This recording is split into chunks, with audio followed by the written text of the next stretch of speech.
Meditators, today we're going to break down lessons from the best traders in history. From these, we're going to extract the strategies that they use to beat the market and achieve their own success, as well as specific insights that you can apply into your own trading to become better and more profitable. Most of what I've learned that's managed to accelerate my growth as a trader has been through mentors or books, and this method of studying allows you to learn from the mistakes of others instead of making these mistakes yourselves. So it's a hugely beneficial and smart way to go about learning. To stay on and up to date with the crypto markets, don't forget to sign up and get 6 free market meditations newsletters a week. You'll find a link in the description below. I am your host, Koroush AK, and this is the Market Meditations podcast. We chat with fascinating people from around the world to figure out how they've built wealth. Learning from the successes and mistakes of others is an essential part of any trader's journey. In this episode, we're going to dissect some of the greatest traders in history, and in doing so, provide you with actionable insights that you can apply to your own trading. We're going to start by talking about Ray Dalio, someone I'm sure most people have heard of. He is the founder of the biggest hedge fund in the world, Bridgewater Associates, which manages around 140 billion in assets. His own personal net worth is 16.9 billion, and he's written a fantastic book titled Principles, where he outlines a 5-step process designed to help you achieve your goals. So let's dive into these 5 steps and see if we can extract some actionable insights. The first step is to have clear goals. How can you possibly be deliberate with your actions if you have no idea where you're trying to get to? And a lot of people don't understand the importance of the clarity behind your goal.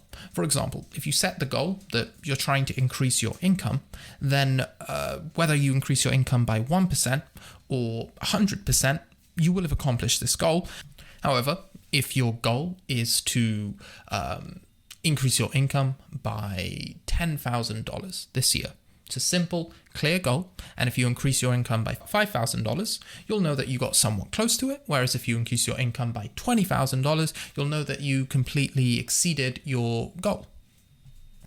So spend some time thinking about what you want from life. Is it financial freedom, so you can do whatever you want?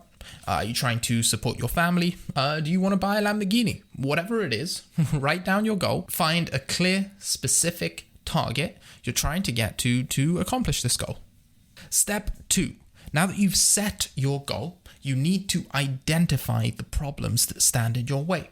For every goal you have, there are going to be problems that stand in your way. Some unpredictable, but many are predictable. For example, existing time commitments, lack of consistency, or a lack of skills. Think about your goals and envisage your route getting there. What are the predictable roadblocks that will almost certainly come up?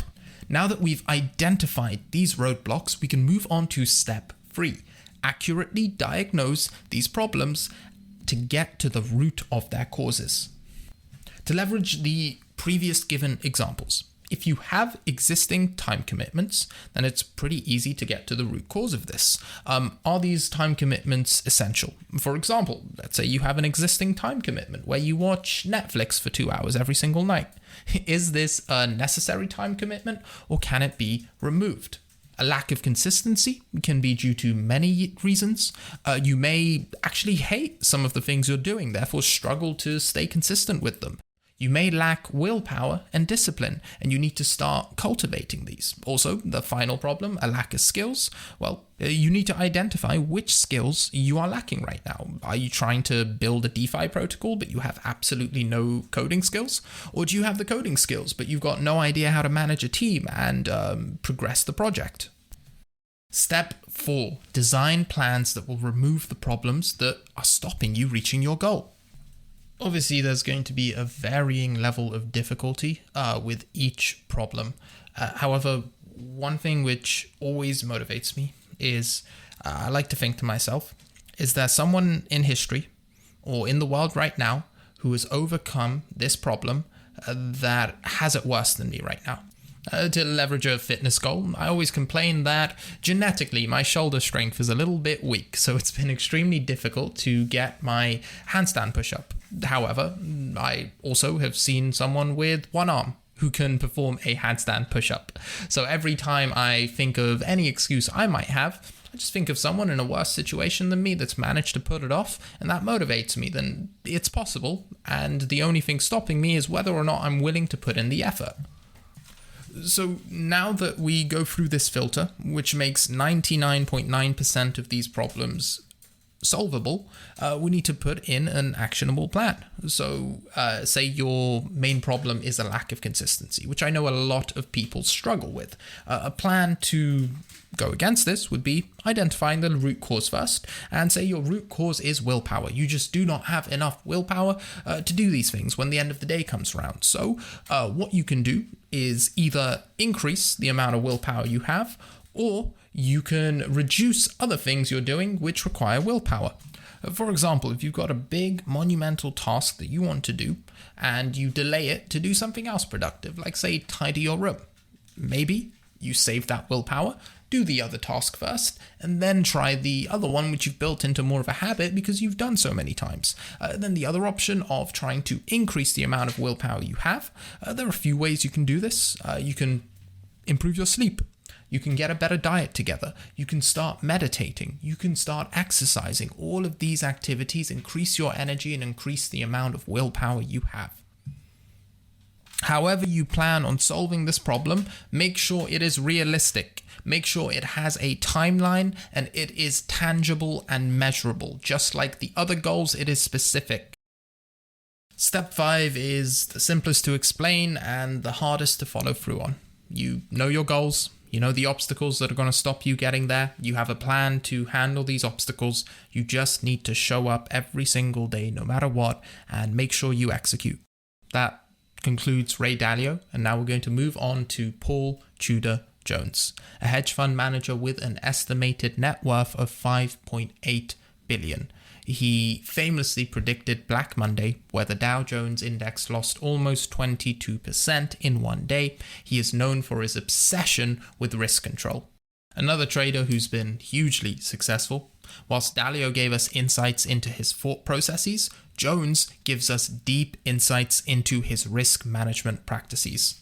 Edges in the market are found where others aren't looking, and most people overlook risk management because it's not a sexy topic. That's why it can be alpha for most people. Psychology and risk management, they're in the same boat here. If you're trading and investing with a long-term horizon, this could be one of the best decisions you ever make, and that's to make risk management your edge. Firstly, Paul Tudor Jones focuses more on cutting losses than taking profit.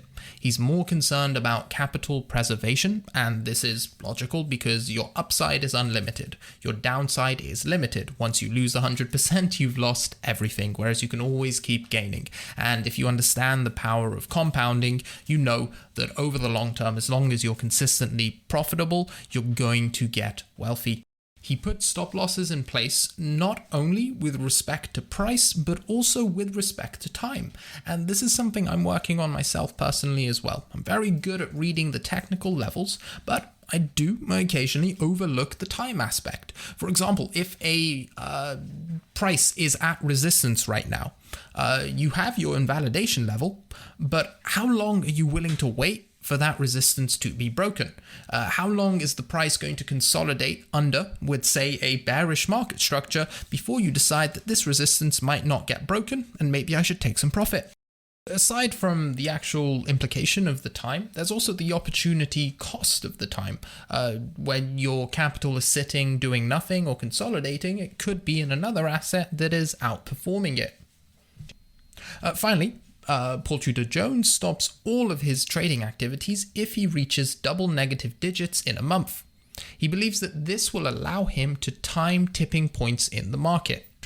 This stays true to his philosophy of cutting losses and letting his winners run. By stopping his trading when he takes on such a big negative month, not only does he get to time the tipping points in the markets, but he also gets to control his own personal psychology. Just taking a break when you do encounter such market conditions can be very profitable long term by stopping you turning those double negative digits into even greater losses. Next, let's take a look at Ed Seykota. He was a pioneer of computerized trading systems. These systems have come to dominate trading in legacy markets, and they're designed to trade off the back of headlines and technical levels much faster than any human could hope to compete with. Understanding the thinking behind these systems will hopefully help us become more profitable traders. So Edward never risked more than 5% of his equity in any one trade. Though of course there were instances where he lost more than 5%, events where the price gapped and missed his stop loss level, but in general he stuck to this extremely tight rule. For traders with smaller portfolios, and small is a relative term, it really depends on your earning power. If you're earning $100,000 a year, then a $1,000 portfolio isn't going to be much to you. But if you're earning $20,000 a year, maybe a $1,000 portfolio is a lot to you. So whatever a small portfolio is, then it may make sense to take on more than 5% risk. In general, risk and reward are correlated, so it makes sense sometimes to play smaller portfolios with extremely aggressive strategies, but then transition out of these hyper-aggressive strategies when you reach the higher end of the tail curve with regards to your results. When interviewed once, Ed was asked what the key components to good trading are, and he gave 3 responses: cutting losses, and cutting losses. We're seeing a repeated theme here. The world's greatest traders are very good at managing risk. This is what allows them to survive in the game for so long. They know that upside will take care of itself as long as we continually take on controlled risk. Another interesting statement that Ed said during the interview: everyone gets exactly what they want out of the market. This is a testament to personal drive and ambition. Winners in the market are those who genuinely want to win and are prepared to put in the work into their constant education, growth, and development. The idea is that if you give up on your goal before reaching it, you never truly wanted it in the first place. And that is the real goal itself. Trading is one of the most competitive games in the world. To acquire and then keep your edge requires an extreme amount of dedication, work, and consistent improvement that most people underestimate and overlook. Finally, we're going to look at Michael Marcus, a student of Seykota who managed to turn $30,000 into $80 million. This is an impressive feat in any market, but let's not forget that during that period of history, 80 million is worth a lot more than it is today. The important point that Marcus stressed was that you need to make your own decisions. I've never met a trader who's made his fortune copying someone else's exact trading style or following signals. And the biggest reason for this is you're making it very difficult for yourself to stay consistent. Because if you're copying someone else's signals, then firstly, you're sacrificing all control over the outcome, putting your faith entirely in someone else. What if they stop sharing their signals with you? What if they lose their edge? What if they're going through a personal crisis which makes it so they make some stupid trading mistakes? You expose yourselves to all these risks which are out of your control. Then on the other hand, if you blindly copy someone else's trading style and you don't understand the underlying hypotheses, when the market conditions change, you won't know how to change your trading systems. If you take multiple losses in a row and you don't understand why that's happening or whether or not you should continue to use this trading style, then you won't be able to stick to it consistently. Drawdowns are a part of the game and they're very emotionally taxing. And if you don't have a belief in the underlying data and hypotheses behind your system, you're not going to be able to stick to it. Marcus said that the best trades are the ones in which you have all 3 things going for you: fundamentals, technicals, and market tone. Personally, I refer to market tone as narrative, and we talk about it all the time. Technicals mean that the charts are in your favor. Fundamentals mean that it's a decent underlying project. Hopefully there's a good team behind it as well. And now the key one, which most people miss, is market tone. If the narrative is not in your favor and the asset you're trying to invest in is not hot, the majority of people are not going to flow capital into it, and therefore it's not going to produce exceptional results. Right now in crypto, strong narratives are exchange tokens, DeFi, NFTs, any projects around these that also have technicals and fundamentals outperform everything else in the crypto markets. So what can you actionably do to take advantage of this? Put the time in to learn technical analysis, master it, specialize in it, and learn to make money from it. Or if you prefer, do fundamental analysis. Really spend your time researching and learning how to evaluate projects on a fundamental basis. The reason I'm stressing to do one first is to master and then bring in the others to complement whichever you're best at. My personal edge began with technical analysis. That's what I was best at. Then a lot of my mentors I saw succeeding through fundamental analysis. So I identified as a personal weak point and I hired a team of researchers to help me stay up to date with what's going on there. Then to keep in line with market tone, I started my podcast. My podcast makes it, this podcast here makes it so I can chat to the greatest minds in the space and know exactly what they're interested in, what projects they're working on and what they're trying to do. And this keeps me in tune with the market. Don't forget to subscribe to the Market Meditations newsletter. That's me and my team of researchers sharing all the fundamental and market news that you need to worry about, as well as early access to my podcast so you can stay up to date with what the greatest minds in the space are thinking as well. And that concludes the deep dive into all of these traders' mindsets. Remember, there is no one-size-fits-all approach when it comes to trading. All of these incredible traders had wildly different lessons and strategies that they used to achieve their success. Each trader has their own style. Looking back on the traders and what they've spoken about, here are the key takeaways. From Dalio, really hone in on his 5-step process, because while it sounds simple and obvious, the deliberateness behind it and the systematic process can really help a lot of people tackle obstacles that they're struggling with. Paul Tudor Jones highlighted the importance of risk management, specifically with regards to taking into account time during your trade, not just the price, but also the amount of time the price does a certain thing for. On top of that, opportunity cost is often forgotten about. So what if your coin is going to pump at some point if everything else is pumping while your asset is doing absolutely nothing and underperforming the market?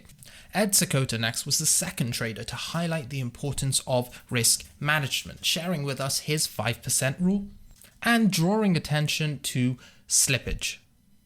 Michael Marcus stressed the importance of creating your own style that you can stand behind with conviction, and also combining the trio of technical analysis, fundamental analysis, and the market tone, or as I like to call it, narrative.